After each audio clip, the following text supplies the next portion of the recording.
हाँ बच्चों देखो, हम लोगों ने पिछले लेक्चर में पढ़ा था कि पॉपुलेशन इंटरेक्शन के बारे में, कि पॉपुलेशन इंटरेक्शन कैसे करता है या किस तरह से एक दूसरे से वो अटैच होता है। तो उसके लिए हम लोगों ने पढ़ा था कि एक था पॉजिटिव इंटरेक्शन, एक था निगेटिव और एक था न्यूट्रल। जो पॉजिटिव इंटरेक्शन था उसमें हम बताए थे कि दो तरह के होते हैं, एक इंटरेक्शन जिसमें दोनों फायदेमंद होते हैं और दूसरा इंटरेक्शन केवल एक फायदा होता है और दूसरे को कोई इफेक्ट नहीं। जिसमें हम बताए थे एक म्यूचुअल इंटरेक्शन को रिप्रेजेंट करता है, दूसरा हम बताए थे कि कॉमेंसलिज्म को रिप्रेजेंट करता है। अब नेक्स्ट हम पढ़ेंगे निगेटिव इंटरेक्शन के बारे में। निगेटिव इंटरेक्शन कैसा होता है? तो निगेटिव इंटरेक्शन में हम बताए थे तीन तरह के होते हैं, एक पैरासाइट्स होता है, दूसरा होता है एमेंसिलिज्म और तीसरा कंपटीशन। अब हम बात करते हैं पहला पैरासाइट के बारे में। तो पैरासाइट जो होता है इसमें एक फायदेमंद होता है और दूसरे को अफेक्ट होता है या दूसरा लॉस होता है।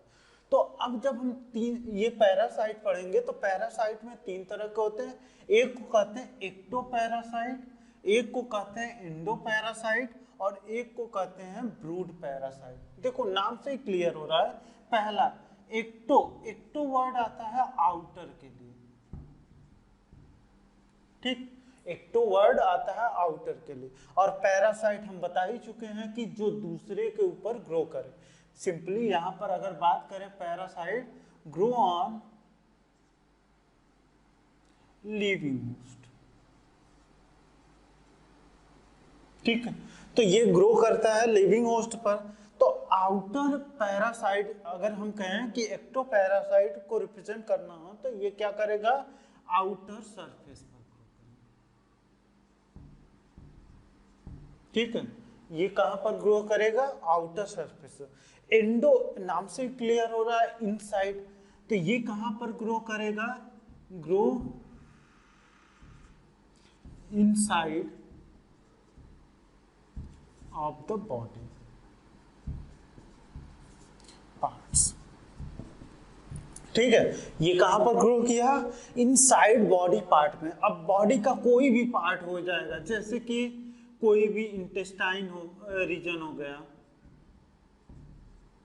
ठीक है, या कह सकते हो जीआई ट्रैक्ट, सिंपली नाम दे दो, उसमें सारा पार्ट आ जाएगा, स्टमक आ जाएगा, ओइसोफेगस आ जाएगा, उसके अलावा तुम्हारा इंटेस्टाइन में लार्ज और स्मॉल सब आ जाएंगे, तो हम जीआई ट्रैक्ट बोल दें, ठीक। इसके अलावा किडनी में कुछ हो सकते हैं ग्रो करें,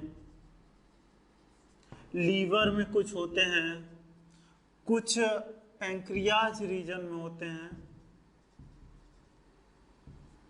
ऐसे ही सारे बॉडी के पार्ट्स पर पाए जाते हैं, ठीक। जितने भी हमारे ऊपर जितने भी बैक्टीरियल इन्फेक्शन होते हैं या वायरल इन्फेक्शन होते हैं, जनरली वो कैसा नेचर शो करते हैं, एंडोपैरासाइट के। जो एक्टोपैरासाइट्स होता है, एक्टोपैरासाइट में हम कुछ एग्जांपल लिखे हैं, जैसे lice on human, tick on dog, marine fish on copepods, इसके अलावा कस्क्यूटा ऑन हेज प्लांट्स। देखो लाइस जो हम लोगों के ऊपर ढील उल पाया जाता है उसी को कहते हैं लाइस। तो लाइस हमारे बॉडी के आउटर सरफेस पर रहता है, न कि हमारे बॉडी के इनसाइड। वो हेयर सिर में रहेगा या बॉडी सरफेस पर रहेगा। तो ऐसे कंडीशन को इसको हम कहेंगे एक्टोपैरासाइट रीजन, ठीक है। तो ये कैसा हो गया, एक्टोपैरासाइट हो गया। उसी तरह टिक नहीं देखते हो, डॉग के ऊपर कुछ ढील लाइक स्ट्रक्चर होता है, उसी को हम कहते हैं टिक। उसके अलावा मैराइन फिश ऑन कोपॉट्स, देखो कोपॉट्स कुछ नहीं होता है, एक तरह का ऑर्गेनिज्म है, ठीक है, जैसे जितने भी क्रस्टेशियन होते हैं, ठीक, उसी को हम कहते हैं कोपॉट्स। क्रस्टेशियन जानते हो ना, केकड़ा टाइप का। तो ऐसे कंडीशन में उसी को हम कहते हैं कोपॉड, और इस ऑर्गेनिज्म के ऊपर कोई मैराइन फिश ग्रो कर रहा है तो उसी को हम कहते हैं एक्टोपैरासाइट में। नेक्स्ट है कस्कूटा ऑन हेज प्लांट। कस्कूटा, इसी को दूसरा नाम देते हैं जो लोकल लैंग्वेज होता है अमरबेल। अमरबेल जो होता है वो हेज प्लांट, जो बड़े बड़े प्लांट्स होते हैं उसके ऊपर ग्रो करता है। और ग्रो कर कर क्या करता है, उससे न्यूट्रिएंट्स लेता है, उसके अलावा उसके ऊपर एक तरह से उसके ऊपर चढ़ने के लिए, ठीक है, एक सपोर्टिंग मेथड को क्रिएट करवाता है। तो कस्कुटा क्या कर रहा है, इससे न्यूट्रिएंट लेता है एंड ग्रो। ठीक, तो ये प्रॉपर्टी किसकी होती है, कस्कुटा। इसके अलावा टिक होता है, डॉग के ऊपर ग्रो करता है, इससे क्या करता है, ब्लड को सक।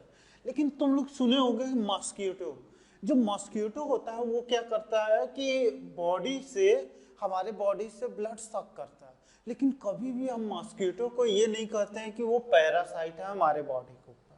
ऐसा क्यों होता है? देखो, पैरासाइट हम उसे कहेंगे जो किसी पर्टिकुलर ऑर्गेनिज्म पर ग्रो करे, ठीक।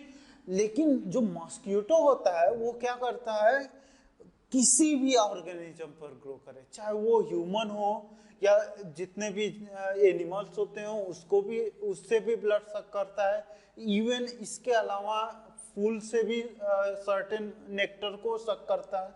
तो उसकी कई सारी डाइवर्सिटी होती है ब्लड फूड का या न्यूट्रिएंट का, इसलिए हम उसको पैरासाइट नहीं कहते, ठीक, याद रहेगा।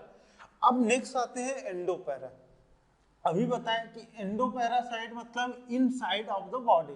तो इनसाइड ऑफ बॉडी पार्ट कोई भी हो सकता है, हमारे बॉडी के किसी भी रीजन पर जितने भी बैक्टीरियल या फिर फंगल या पैरासाइट इन्फेक्शंस होते हैं, वो सारे इन्फेक्शन एंडोपैरासाइट को रिप्रेजेंट करते हैं। लिख सकते हो बॉडी इन्फेक्शन। अब इस बॉडी इन्फेक्शन को कई सारे फॉर्म में, या तो बैक्टीरियल इन्फेक्शन होगा या तो वायरल इन्फेक्शन होगा। अभी चल ही रहा है कोविड-19, ठीक। उसके अलावा कोविड-19 जानते हो ना, कोरोना वायरस बहुत कॉमन हो गया, ठीक है। तो वो एक तरह का वायरल इन्फेक्शन है। ये क्या करता है, हमारे लंग्स को जाकर अफेक्ट करता है, जो एल्वियोलाई रीजन है उसको डैमेज करने लगता है, और वहां से जो ऑक्सीजन का या CO2 का एक्सचेंज होता है वो स्लो हो जाता है या लॉस हो जाता है, जिससे कि ब्रीदिंग में बहुत ज़्यादा प्रॉब्लम होने लगता है। इसके अलावा खांसी आने लगता है, थ्रोट में पेन होने लगता है। तो ये सारी प्रॉपर्टी होती है वायरल इन्फेक्शन या कोविड-19 का, ठीक। उसके अलावा कई सारे और होते हैं, प्रोटोजोवन इन्फेक्शन, ठीक है। तो ये सब जितने भी इन्फेक्शन होते हैं, अगर इनसाइड बॉडी है तो वो रिप्रेजेंट करेंगे एंडोपैरासाइट को। अब नेक्स्ट आता है ब्रूड पैरासाइट। ब्रूड पैरासाइट कुछ नहीं होता है, देखो कुछ ऑर्गेनिज्म क्या होते हैं, ये जनरली बर्ड के लिए अप्लाई होता है, apply on, apply for birds, ठीक है। अब उसमें से कुछ बर्ड जैसे कोयल, कुक्कू इसी को बोलते हैं, तो कोयल क्या करता है, अपने जो भी एग होते हैं उसको किसी और के घोंसले में जाकर अपना एग लेइंग करता है, ठीक। अब जब ये जनरली क्रो को लेता है, तो क्रो के नेस्ट में अपना एग इंट्रोड्यूस करवाया, ठीक है। अब क्या करेगा ये क्रो, इसको क्या करेगा कि हैचिंग करेगा, इसको हैचिंग करेगा। हैचिंग मतलब सेना, ये हैचिंग करेगा। अब कोयल के एग को अगर क्रो हैच कर रहा है, तो ऐसा नहीं कि वो एग चेंज हो जाएगा और कन्वर्ट हो जाएगा और बाद में उससे कोई कौवा निकलेगा, ऐसा नहीं होता है। तो कोयल का एग, अब क्या होगा कि ये हैचिंग जब कंप्लीट कर लेगा तो उसमें से क्या निकलेगा, कोयल। और कोयल जब तक इससे न्यूट्रिएंट्स ले सकता है तब तक लेगा, और फाइनली जब बड़ा हो जाएगा तो वहां से उड़कर चला जाएगा। तो फायदा किसको होगा, कोयल को। कोयल को कोई काम नहीं हुआ कि न तो घोंसला बनाने का टेंशन है, न तो अपने बच्चे को पालने का टेंशन है, कोई काम नहीं। जबकि क्रो को घाटा हुआ। घाटा क्या हुआ कि ये जितना न्यूट्रिएंट ला रहा था उससे ज्यादा मेहनत करना पड़ेगा। क्यों? क्योंकि अपने बच्चे को तो पालना ही है, साथ में कोयल के बच्चे को भी पालना है, तो न्यूट्रिएंट भी देता है, इसके अलावा शेल्टर भी प्रोवाइड कर रहा है।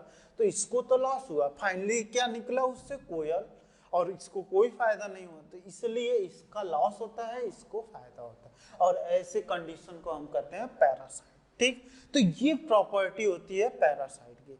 अब नेक्स्ट हम पढ़ेंगे इसके बाद कंपटीशन की। ठीक है, इसके बाद हम पढ़ेंगे कंपटीशन, निगेटिव इंटरेक्शन का सेकेंड पॉइंट या सेकेंड फॉर्म है।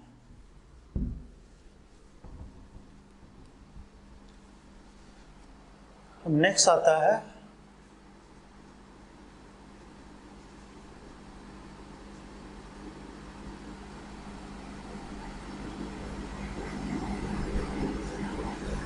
ठीक कंपटीशन। नाम से ही क्लियर हो रहा है कंपटीशन। जैसे तुम लोग अपने में ही देख लो, जितने भी बच्चे हो, जितने भी नीट की तैयारी करते हैं, वो क्या करते हैं? एक दूसरे से कंपीट करते हैं। कंपीट किसके लिए? रिसोर्स के लिए, इवन आगे निकलने के लिए, शेल्टर के लिए। ये सारी प्रॉपर्टी जो डेवलप होती है उसी को हम कहते हैं कंपटीशन। अब देखो होता क्या है, जब किसी दो ऑर्गेनिज्म में कंपटीशन होता है तो ऐसा मस्ट है कि दोनों को लॉस होना चाहिए। ठीक, जैसे कि दो लोग आपस में झगड़ा कर रहे हैं, लड़ाई कर रहे हैं, तो उसमें क्या होता है? दोनों को लॉस होता है। हो सकता है किसी को कम लॉस हो सकता है किसी को ज्यादा, लेकिन लॉस दोनों का बराबर होता है। तो ये कंडीशन आता है कंपटीशन में, यहाँ पर दोनों हार में। ठीक, तो अब जब हम कंपटीशन की बात करते हैं तो उसमें दो तरह के कंपटीशन होते हैं। एक होता है two type on the basis of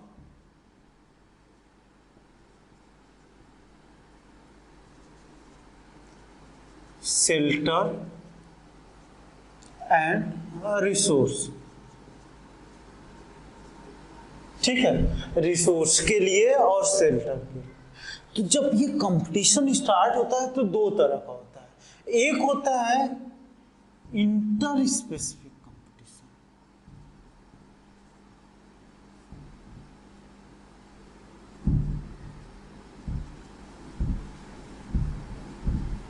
और दूसरा होता है इंट्रा स्पेसिफिक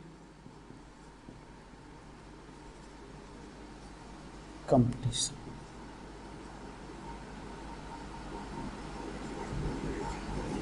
ठीक, देखो दो कंडीशन, इंटर मतलब बीच का। ठीक है, अगर दो डिफरेंट स्पीशीज के बीच में कंपटीशन हो तो ऐसे कंडीशन को हम कहते हैं इंटर स्पेसिफिक। और इंट्रा मतलब आपस में, अगर दो सेम स्पीशीज के बीच में इंटरेक्शन हो तो या कंपटीशन हो तो उसी को हम कहते हैं इंट्रा स्पेसिफिक कंपटीशन। तो इंटर स्पेसिफिक में क्या हुआ? Between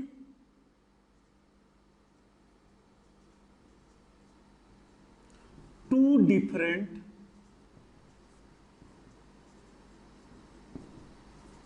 species. ठीक, और ये क्या हुआ? Within species. ठीक है, अगर इन दोनों के बीच में कंपटीशन हो,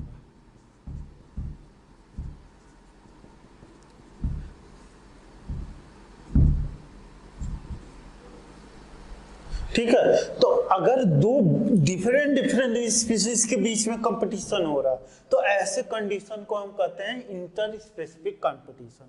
और दो सेम स्पीशीज के बीच में कंपटीशन हो रहा फॉर शेल्टर एंड रिसोर्स के लिए, तो ऐसे कंडीशन को हम कहते हैं इंट्रा स्पेसिफिक कंपटीशन।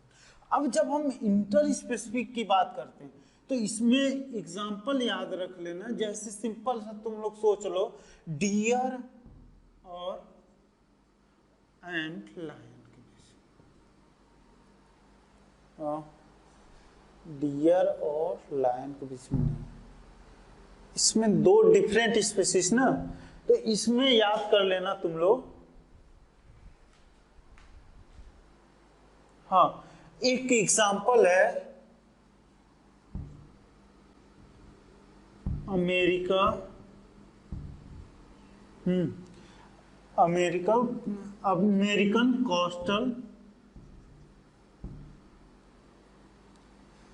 ठीक है, अमेरिका के एक कोस्टल रीजन में देखा गया कि कई सारी फिश पाई जाती थी, ठीक है, मिनी फिश, ठीक। अब क्या हुआ, इस फिश को देखकर कुछ और भी ऑर्गेनिज्म आए, नाम था फ्लेमिंगो,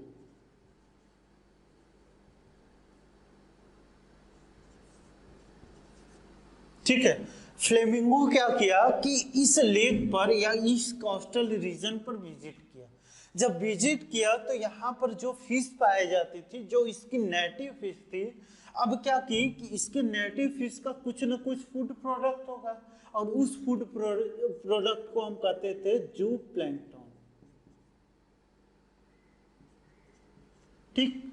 अब क्या हुआ कि जब ये फ्लेमिंगो यहाँ पर विजिट किया, ठीक है, ये जैसे ही ये फ्लेमिंगो इस कोस्टल रीजन पर विजिट किया तो ये भी क्या किया, जू प्लैंकटन को ईट करने लगा। तो क्या हुआ कि ये अलग वैरायटी है, ये फिश की अलग वैरायटी है और ये फिश की अलग वैरायटी है, लेकिन दोनों का फूड का रिसोर्स क्या हुआ, जू प्लैंकटन, ठीक। तो जिससे रिप्रेजेंट हुआ कि दो डिफरेंट स्पीशीज के बीच में इंटरेक्शन हो रहा, तो ऐसे कंडीशन को हम कहते हैं इंटर स्पेसिफिक कंपटीशन।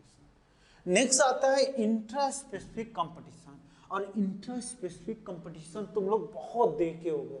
सिंपल सा अपने आप को देख लो, देखो है तो सबको मेडिकल की तैयारी करना, अब मेडिकल के तैयारी में क्या करोगे, आपस में कंपटीशन करोगे। तुम सोचोगे कि तुम उसको कोई हेल्प ना करो, बाकी जितना भी हेल्प हो सकता है उससे हम ले लें। तो अब जैसे तुम सोच रहे हो सकता है सामने वाला भी वही सोच रहा है कि हम उससे पूरा ले लें और हम उसको कुछ ना दें। तो इसमें क्या होता है कि न तुम उसको कुछ प्रोवाइड कर पा रहे हो, न वो तुमको कुछ प्रोवाइड कर पा रहा है, जिससे दोनों का लॉस हो रहा है और दोनों का सिलेक्शन होने का चांस डिक्रीज हो रहा है। तो ऐसा मत करो, जो भी तुम्हें आए तुम सामने वाले को बताओ और सामने वाले को जो आए वो तुमको। इससे क्या होगा कि दोनों का डाउट क्लियर होगा, लेकिन ऐसा होता नहीं है। सब चाहते हैं कि हम सिलेक्ट हो जाए, बाकी सब जाए भाड़ में। तो सेम वही कंडीशन यहाँ पर होता है। इंट्रा स्पेसिफिक कंपटीशन में होता क्या है, जैसे किसी रीजन में, मान लो एनी रीजन, ठीक है, कोई रीजन है, सपोज करो ये कोई रीजन है, ठीक, और यहां पर रिसोर्स है, ठीक। अब इस रिसोर्स को लेने के लिए यहां पर certain A B C 3 organism है, और ये रिसोर्स का जो ये रिसोर्स है, इस रिसोर्स को लेने के लिए इसके पास कैपेसिटी है और इसके पास कैपेसिटी है, ठीक, और दोनों अलग अलग वैरायटी है। तो जब इन दोनों के बीच में अगर कंपटीशन हुआ तो ऐसे कंपटीशन को हम कहेंगे इंटर स्पेसिफिक, ठीक है। अगर देखा गया कि अब ये दोनों कंपटीशन कर रहे हैं तो कुछ टाइम बाद क्या होगा कि यहां से सपोज करो बी लॉस हो गया, क्यों, क्योंकि हो सकता है ये सुपीरियर हो और ये इंफीरियर हो। पीछे वाले हम लेक्चर में बताए थे सुपीरियर क्या होता है और इंफीरियर क्या, तो हो सकता है ये सुपीरियर हो और ये इंफीरियर हो, जिससे कि ये लॉस हो गया। जब लॉस हो गया तो अब क्या हुआ, ए रहा, और ये तो ऑलरेडी रहेगा, लेकिन इसका रिसोर्स ये नहीं है, तो इससे कोई मतलब नहीं, तुम चाहे जो भी करो। तो सी भी मान लो है, सी कुछ और लेता होगा, तो अब ए क्या करेगा, अपना नंबर बढ़ाएगा, ठीक है, अब अपना नंबर बहुत तेजी से बढ़ाएगा क्योंकि इसको रोकने वाला कोई नहीं है। लेकिन अगर ये बहुत तेजी से ग्रो कर रहा है तो यहाँ पर रिसोर्स, मान लो कोई फूड है, वो धीरे धीरे कम होना शुरू होगा ना। तो जब कम होना शुरू होगा तो क्या करेंगे, अब आपस में ही लड़ाई झगड़ा शुरू कर देंगे, ये इससे ऐसे ही सब एक दूसरे से लड़ना शुरू करेंगे। तो एक दूसरे से जब लड़ेंगे तो हो सकता है इसमें से कुछ लॉस हो जाए और कुछ ही रहे। तो ऐसे इंटरेक्शन को हम कहते हैं इंट्रा स्पेसिफिक कंपटीशन। ठीक है, तो इंटर स्पेसिफिक दो डिफरेंट स्पेसीज के बीच में, ठीक है, और इंट्रा स्पेसिफिक सेम स्पेसीज के बीच में। तो ऐसे कंडीशन को हम कहते हैं कंपटीशन प्रोसेस। अब इसी को डिफाइन करने के लिए दो साइंटिस्ट आए थे, एक का नाम था गॉस और एक का नाम था कोनेल। ठीक है, तो अब हम देख लेते हैं गॉस ने क्या क्या कहा था और कोनेल ने क्या कहा था।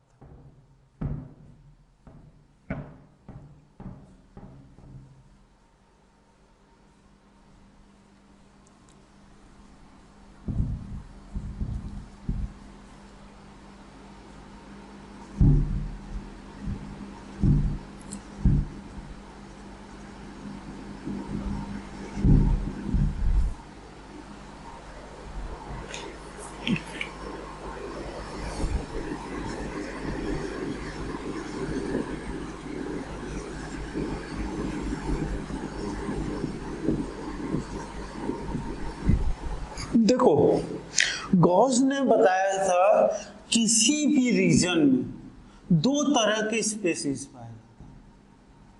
ठीक है, एक स्पेसीज को हम कहते हैं सुपीरियर स्पेसीज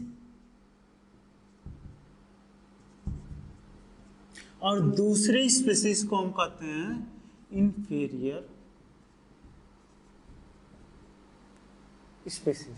ठीक, अब क्या होगा, मान लो कोई रीजन और वहां पर रिसोर्स अनलिमिटेड तो होता नहीं है। अगर रिसोर्स अनलिमिटेड होगा तो कोई भी कंपटीशन नहीं देखने को मिलता, अगर मिलेगा भी तो इंटर स्पेसिफिक कंपटीशन पहले मिलता है अगर रिसोर्स अनलिमिटेड है।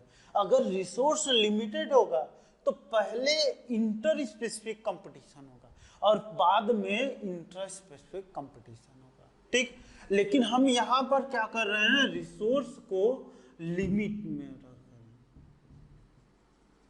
ठीक है, जब रिसोर्स को लिमिट में रखेंगे तो होगा क्या कि इन दोनों में कंपटीशन होगा। ठीक है, इन दोनों में कंपटीशन होगा।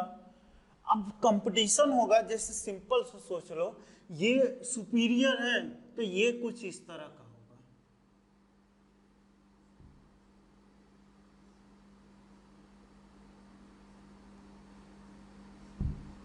मान लो इसको बॉडी सॉडी है तो ये कुछ इस तरह का होगा, और ये इंफीरियर है तो मान लो ऐसे कुछ लकड़ी की तरह होगा।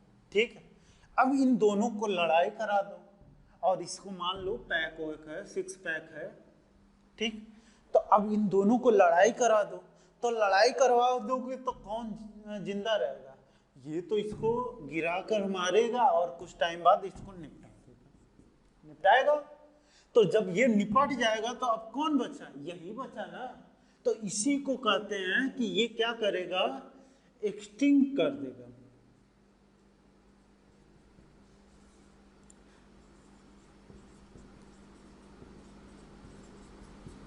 स्पीसीज बाय द हेल्प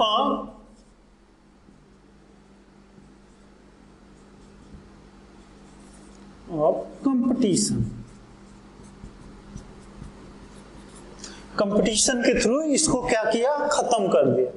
ठीक, अब जब कंपटीशन के थ्रू खत्म करेगा तो ऐसा नहीं होगा कि ये फायदा रहेगा।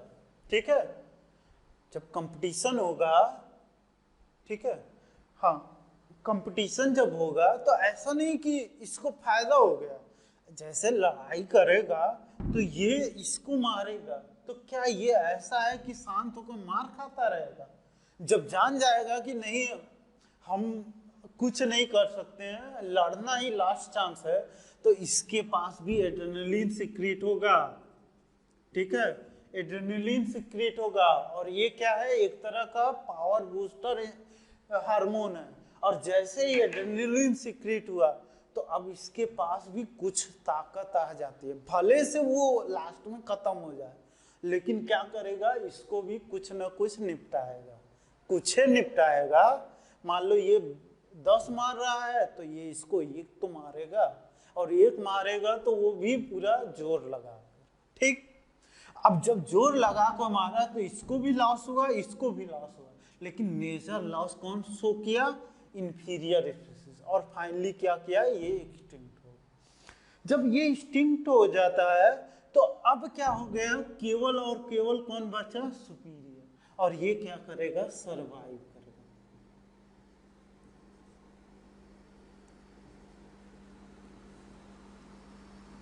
सरवाइव, ठीक है, तो ये प्रॉपर्टी होती है, और इसी को कहा था गॉस एक्सपेरिमेंट। नेक्स्ट है कोनेल एक्सपेरिमेंट। कोनेल एक्सपेरिमेंट कुछ नहीं है, उसमें क्या हुआ था कि रॉकी सी कोस्टल रीजन पर, जो कि पाया गया था स्कॉटलैंड पर, ठीक है,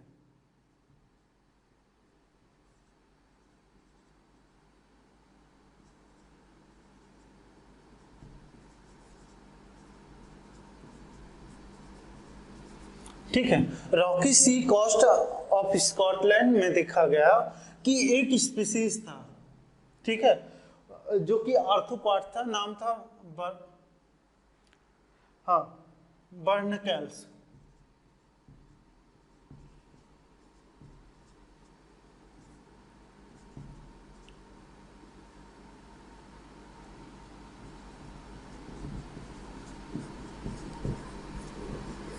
ठीक है, अब इसकी 2 स्पीसीज थी, एक स्पीसीज जो थी वो लार्जर थी, और एक स्पीसीज जो था वो स्मॉलर था। ठीक है, और जो लार्जर स्पीसीज था उसी का नाम था बैलेनस।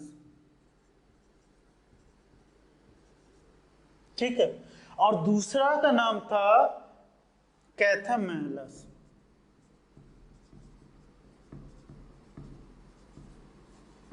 ठीक, जो बैलेनस और कैथामेलस था ये पाया जाता था इंटरटाइडल जोन। ठीक है,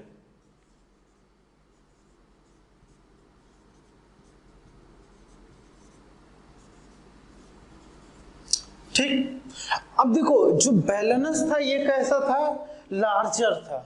अगर लार्जर होगा तो क्या होगा, जैसे सिंपल से यही सोच लो, ये क्या है, बड़ा है, भौकाली है, और ये क्या है, दुबला पतला है, छोटा है, मतलब मरा कुचला है। तो सेम वही कंडीशन यहाँ पर था। जो बैलेनस और कैथामेलस था ये दोनों आर्थ्रोपॉड्स थे, और दोनों कहाँ पर पाए जाते थे, इंटरटाइडल जोन पर। जब देखा गया कि दोनों को एक साथ रखा गया तो इसमें क्या हुआ कि लार्जर जो था जितने भी रिसोर्स थे उसको बहुत तेजी से अपटेक करने लगे, और साथ में इसको एलिमिनेट करने लगे, और फाइनली ये क्या हुआ, एक्सटिंक्ट। तो ये प्रॉपर्टी थी कोलेंस एक्सपेरिमेंट की। तो दोनों का आउटपुट यही निकलता है कि जो सुपीरियर स्पीसीज होगा वो क्या होगा, सरवाइव करेगा, और जो इंफीरियर स्पीसीज होगा वो लॉस होगा। यही बताया गया था डार्विन फिंचेस एक्सपेरिमेंट में। डार्विन ने बोला था नेचुरल सिलेक्शन के बारे में, नेचर उसी को सिलेक्ट करता है जो सरवाइव करता है। ठीक है, सर्वाइवल ऑफ द फिटेस्ट या नेचुरल सिलेक्शन, कि नेचर उसे सिलेक्ट करेगा जो कि उस कंडीशन को सरवाइव करे, अगर नहीं सरवाइव कर रहा है तो लॉस हो जाएगा। तो ये प्रॉपर्टी थी। हाँ देखो, उसी तरह देखो बोला गया था कंपटीशन में जितने भी ऑर्गेनिज्म है सब कंपटीशन करते हैं एक दूसरे से, लेकिन कब, जब रिसोर्सेज लिमिटेड होगा। लेकिन अनलिमिटेड होगा तो कभी भी ज़्यादातर कंपटीशन से लोग एवॉइड करते हैं। तो उसी को डिफाइन किया था मैकऑथर ने। वर्बलर एक बर्ड की स्पीशीज थी, बर्ड थी, ठीक है।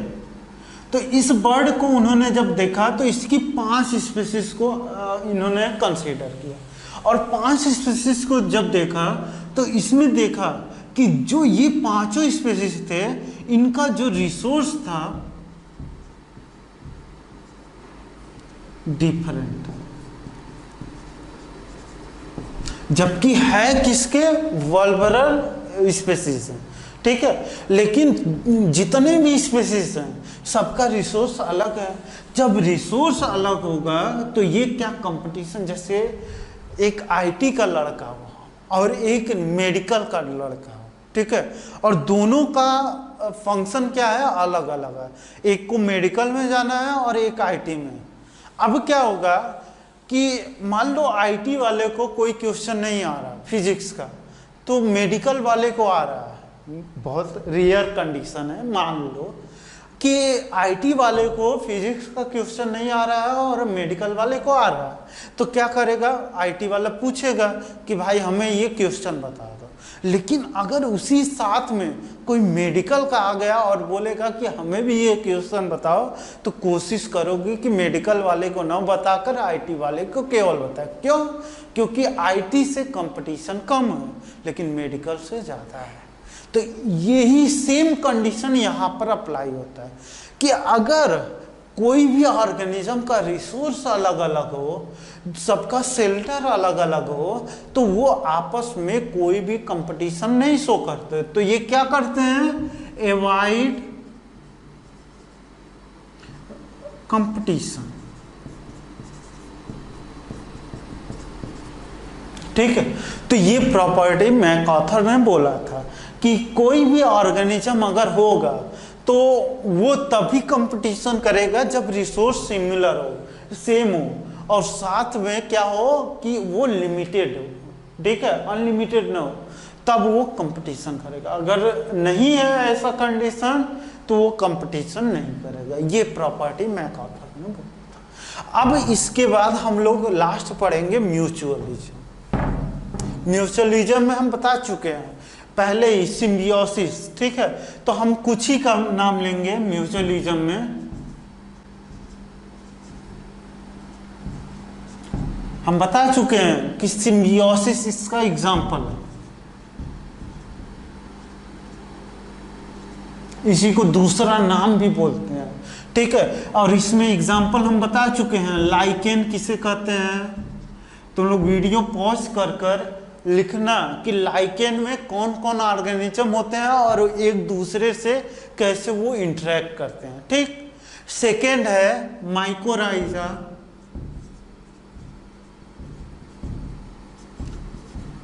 इसका भी एग्जाम्पल लिख लेना, ठीक।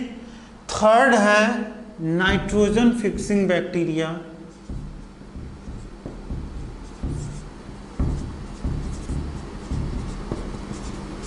इसका भी एग्जाम्पल लिखना, ठीक। इसके अलावा कई सारे और एग्जाम्पल हैं, जैसे तुम्हारे यहाँ पर, हाँ, एक एनिमल और प्लांट का इंटरेक्शन, ये बहुत इम्पोर्टेंट है, एनिमल एंड प्लांट इंटरेक्शन।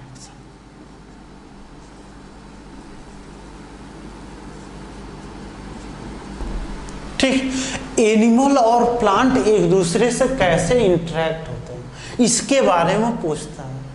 अब देखो, जैसे plant flowering phenomena, angiospermic plant के बारे में हम बात कर रहे हैं, तो प्लांट जो होते हैं ये क्या करते हैं, फ्लावर बनाते हैं, और फ्लावर में एंथर, पॉलिन, सब पॉलिन रहता है।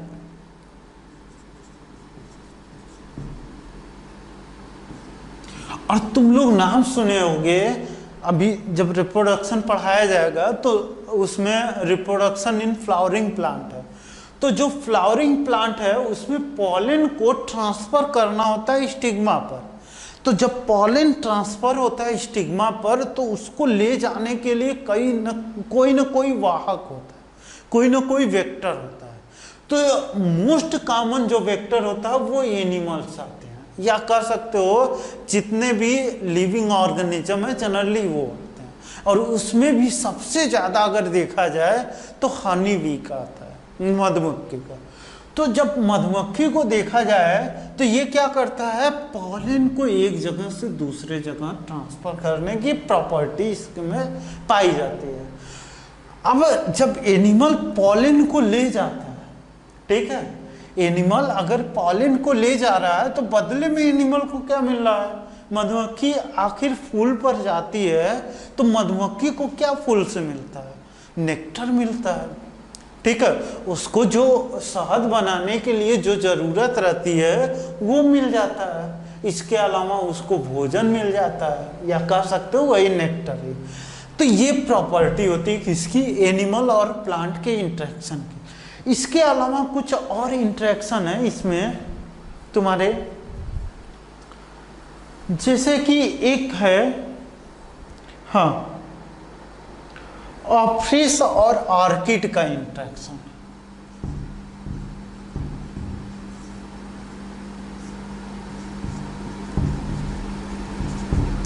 ऑफ्रिस एक तरह का मॉथ है, या कह सकते हैं एक तरह का इंसेक्ट,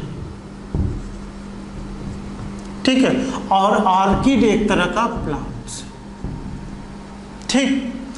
अब देखो होता क्या है कि जो ऑर्किड प्लांट होता है ये अपने जो पेटल होते हैं, सेपल, पेटल, स्टेमन और कार्पेल, 4 पार्ट होते हैं फ्लावर के, तो उसमें जो पेटल होता है वो कलर्ड पार्ट होता है। लेकिन ऑर्किड क्या करता है, अपने इसी पेटल को मॉडिफाइड कर लेता है, ठीक, अपने पेटल को ये क्या करता है, मॉडिफाइड करता है, और मॉडिफाइड कर कर इसको कुछ ऐसा बनाता है कि ये कैसा लगता है, लुक लाइक फीमेल ऑफ्रिस, ठीक। अब क्या होगा कि ये कैसा दिख रहा है, फीमेल के ऑफ्रिस की तरह। तो अब मेल क्या करेगा, इसको देखकर अट्रैक्ट होगा, ये मेल है, ठीक। मेल क्या करेगा, इसको देखकर अट्रैक्ट होगा,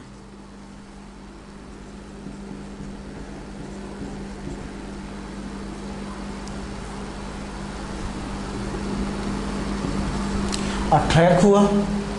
अब जब यहां पर गया तो क्या हुआ, ये तो फीमेल तो है नहीं, ये है क्या, ऑर्किड प्लांट है। तो जब इसको देखकर अट्रैक्ट हुआ तो जब यहां पर चला गया ऑर्किड प्लांट के पास, तो फीमेल को पता चला, मेल को पता चला कि अरे ये तो फीमेल है ही नहीं, हम गलत, मतलब भ्रम हो गया हम। तो क्या करेगा, जाने लगेगा। तो ऑर्किड कहेगा जब इतना मन से आए हो, हम तुम्हारी कुछ इच्छाओं का सम्मान किए, अपने आप को इतना चेंज किए, पेटल को अपने पास मॉडिफाइड किए, तो तुम भी हमारा कुछ सम्मान करो।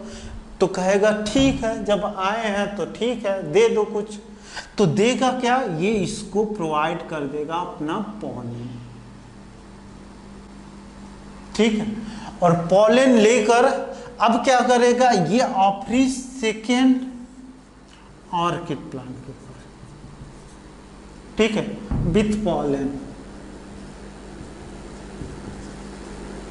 ठीक, ऑर्किड प्लांट के पास पहुंचा। लेकिन यहां पर भी ऐसा कुछ तो है नहीं कि ये फीमेल है। तो कहेगा तुम लोग बहका रहे हो, बस अपना काम निपटा रहे हो। तो कहेगा ठीक है, आए हो तो जो लेकर आए हो वो हमें दे दो, तुम्हारे ऊपर से बोझा कम हो जाएगा। तो क्या करेगा, उसका जो पॉलन आया था इसके प्लांट को फर्टिलाइज कर देगा। लेकिन इसको भ्रम क्या था कि ये जा रहा है रिप्रोडक्शन के लिए, लेकिन रिप्रोडक्शन हुआ नहीं, तो इसी को सेक्सुअल रिपीट करते हैं।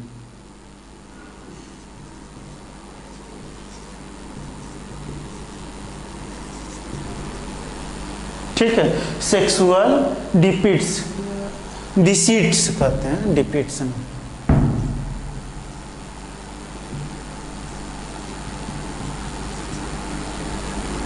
ठीक, सेक्सुअल डिसीज।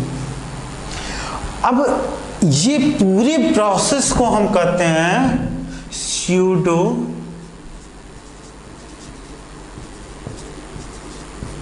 कॉपुलेशन।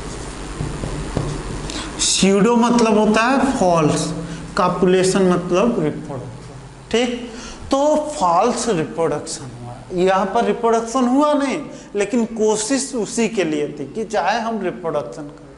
तो ये प्रॉपर्टी होती है किसकी, ऑर्फिस और ऑर्किड प्लांट। इसी तरह कई सारे और ऑर्किड के हैं, जैसे कोल्पा वेस्प और फिक्स। तुम लोग देखे होंगे, फिक्स जानते हो ना, गुलमोहर या गूलर जिसे गांव में कहते हैं। तो गूलर को अगर देखो, अगर तुम लोग गूलर को देखो, जो फिक्स है इसी को हम कहते हैं, ठीक है। गूलर को देखो, अगर इसके फ्रूट्स को देखो, तो फ्रूट्स में क्या होता है कि अगर फ्रूट को ओपन करोगे तो कई सारे कीड़े वहां से निकलेंगे, और वो कीड़े जो होते हैं कोल्पा, ठीक है। कोल्पा वेस्प एक तरह का कीड़ा होता है, ठीक है। तो कोल्पा वेस्प होता है। अब क्या करता है कि ये कोल्पा वेस्प अपनी जो भी मतलब इसका एग होता है यहां पर लेइंग कर देता है, ठीक, किसमें, फिक्स के फ्रूट्स में, ठीक। बदले में क्या करता है कोल्पा वेस्प, इसका क्या काम करता है कि ये अपना जो भी पॉलन होता है इसको ट्रांसफर कर,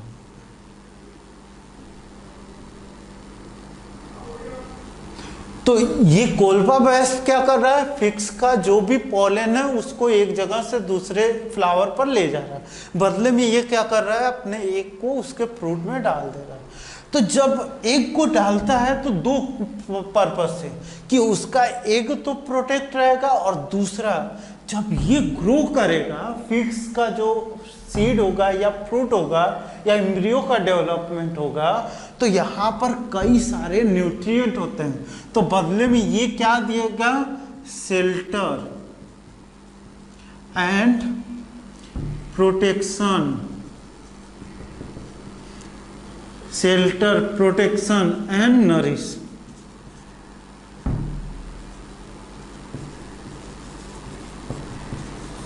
और किसको, एग ऑफ फैट्स, ठीक है। बदले में ये क्या करेगा, कोल्पा वेस्प इसके पॉलन को ट्रांसफर करेगा। तो ये पूरी प्रॉपर्टी होती है किसकी, ऑर्गेनिज्म एंड पॉपुलेशन। तो इतना हमें पढ़ना है ऑर्गेनिज्म और पॉपुलेशन। अब देखो ये चैप्टर तो कंप्लीट हो गया। अब इस चैप्टर से मैक्सिमम यही जो अभी बताए थे कि इंटरेक्शन जो होता है वो सबसे ज़्यादा पूछ चुका है, ठीक। इसके अलावा जो ये हम इडेफिक फैक्टर या एबायोटिक फैक्टर जितने बताए थे उसमें से 2-4 क्वेश्चन अभी तक पूछे। ज़्यादा से ज़्यादा किससे पूछता है कि इंटरेक्शन से, कि एक ऑर्गेनिज्म दूसरे ऑर्गेनिज्म से कैसे इंटरेक्ट होते हैं। एमेंसलिज्म में हम बताएं कि एक को घाटा होता है और दूसरे को कुछ नहीं होता, तो ये प्रॉपर्टी पूरा पढ़ लेना, ठीक। अब देखो एमेंसलिज्म का एक एग्जांपल याद रख लेना तुम लोग।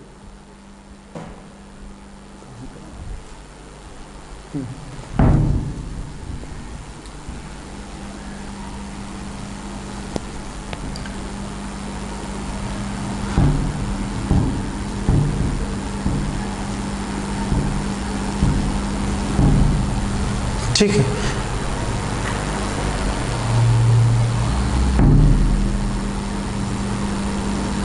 ठीक।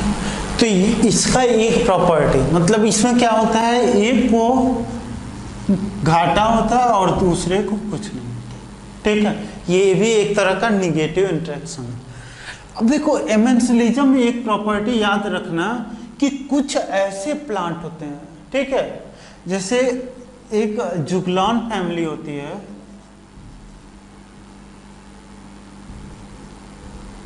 प्लांट्स होता है, ये क्या करता है, टॉक्सिन सिक्रेट करता है।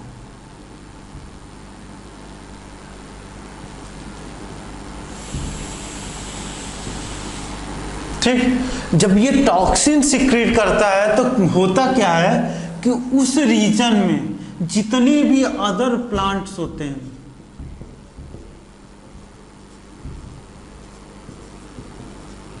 ठीक, बदले में इस प्लांट को कोई फर्क नहीं पड़ता कि अगर ये प्लांट रहे भी तब भी कोई फर्क नहीं पड़ेगा, नहीं भी रहेंगे तब भी।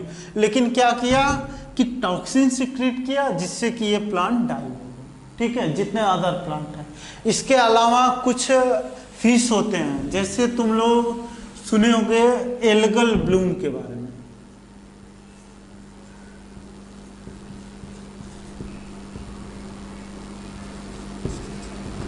ठीक है। एल्गल ब्लूम में क्या होता है कि किसी एक्वेटिक सिस्टम में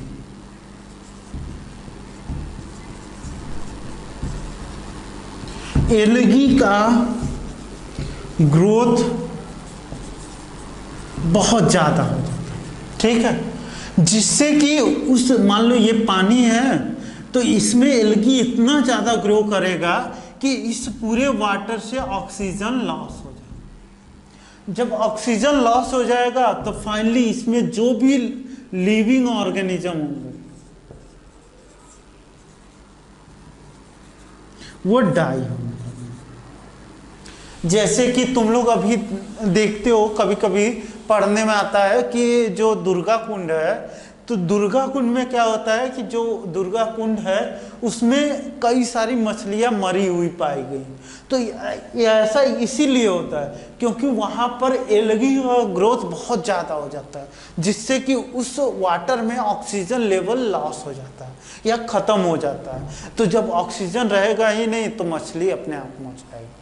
तो मछली को तो घाटा हुआ, लेकिन एल्गी को कोई इससे फर्क नहीं पड़ता कि मछली जिंदा रहे या मरे, ठीक है। तो ये पूरी प्रॉपर्टी होती है एमेंसिलिज्म की। तो ये पूरा चैप्टर कंप्लीट। अब हम नेक्स्ट जो चैप्टर पढ़ेंगे, पहला चैप्टर है प्लांट, ये रिप्रोडक्शन का, रिप्रोडक्शन इन ऑर्गेनिज्म। तो रिप्रोडक्शन इन ऑर्गेनिज्म जब हम पढ़ेंगे तो उसमें तुम लोग पहले PDF डाउनलोड कर लो, ठीक है। अगर जिसके पास NCERT है तो ठीक है, नहीं है तो वो PDF जाकर डाउनलोड कर ले। और जब डाउनलोड कर लेगा तो उसमें एक सीक्वेंस मिल जाएगा कि कैसे हमें पढ़ना, और साथ में इस पूरे चैप्टर को भी कंप्लीट कर लो कि कैसे कैसे पढ़ना। इसका भी PDF तुम्हें मिल जाएगा, NCERT के साइट पर जाओगे तो वहाँ पर मिल जाएगा। तो आज के लिए इतना ही है, ठीक।